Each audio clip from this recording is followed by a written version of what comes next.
Hi, everybody! Okay.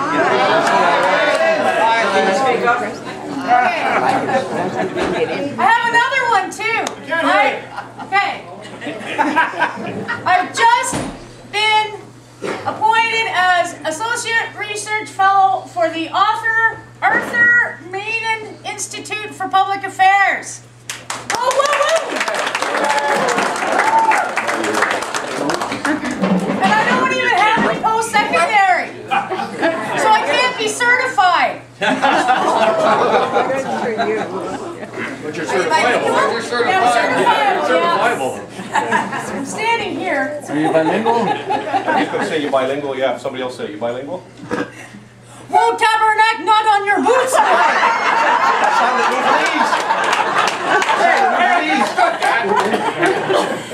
Anyway, these last few months, I have been doing a lot of research, as I mentioned earlier, particularly in regards to municipal law.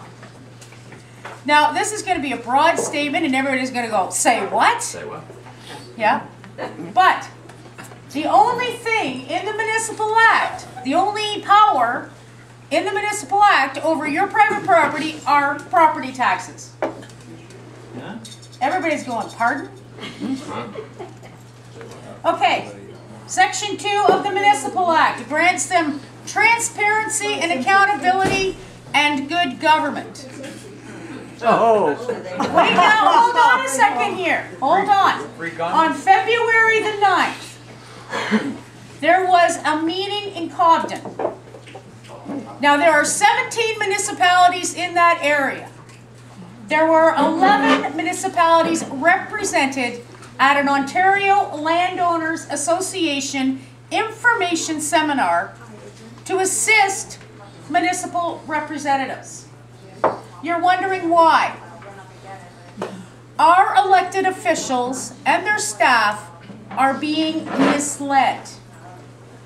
No. And I'm serious. I've done the test with Queen's Park. Now, there's been a lot of talk in Ottawa about a property standards bylaw. I've done a paper. Property standards bylaws are to be implemented on municipal properties only. It is so that the municipalities are not slumlords. I know, surely, yeah. And this is the thing. It's a standard of law that when you have a piece of legislation, you are to read the document in its entirety to know the intent of that document. Now, property standards bylaws in the building code are under section 15.1 to 15.8. If you do not read section 1.1 and 1.2 of that building code, you're never going to know that the municipalities can't use that section to create property standards bylaws on private property, are you? The only section in the building code that says municipal bylaws is section 35. And it directs you to section 10 and section 3.1. But it most certainly does not direct anyone to section 15.1 to 15.8. This is the whole problem. The staff are not receiving proper information. There was an official plan meeting in the town of Mono. Some of the landowners got a copy of the draft bylaw for the official plan and the report that made the recommendations what to follow. They sent it to me.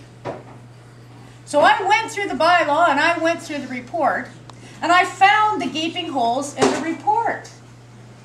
Because in the report, OMAFRA does not provide information on how they determined their numbers. And when asked, they say they can't release that information based on the fact that the process is registered and licensed. So they haven't the authority to release how they determine the numbers. Well, if a municipality cannot double check how the numbers were determined, if there's no formula or any way to fully understand how these numbers were even created, then they cannot pass the official plan because they have not performed due diligence. That's the whole thing. Not only that, there are a minimum of 80 pieces of provincial legislation that municipal council and staff are to know and understand. Now, the Municipal Act by itself is 387 pages, and it's really boring, because I've read it. That's one act. The building code now is 1,853 pages.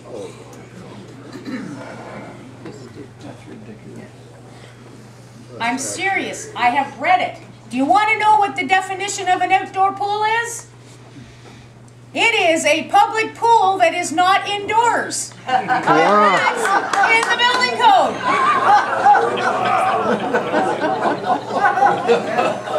So when the bylaw inspector from the city of Ottawa showed up at the woman's house to tell her she had to open her pool on April 1st and close it September 1st, I think the boy did not take the time to actually know and understand the document that he was trying to enforce in the first place. I guess so. Wow. Now, we've had a court case, and this is how I know that property standards cannot be implemented on private property. It's called Moyer versus Georgian Bluff. Moyer had 100 acres, and he had a bunch of junk on it. But it was his junk. It was his property.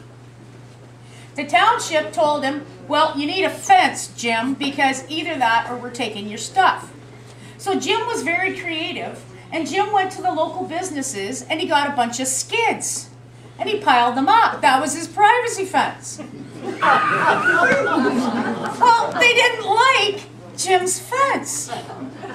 So they moved in one day, and they took his fence, and they took some of his stuff.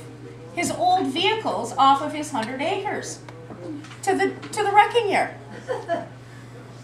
Jim won. He sued and won. They even charged the cleanup on his property taxes. So he got that money back, plus he ended up getting close to $82,000 out of this deal. And the bylaw inspector was chastised for not knowing and understanding the limitations of his legal authority. And the municipality was nailed for trespass on private property.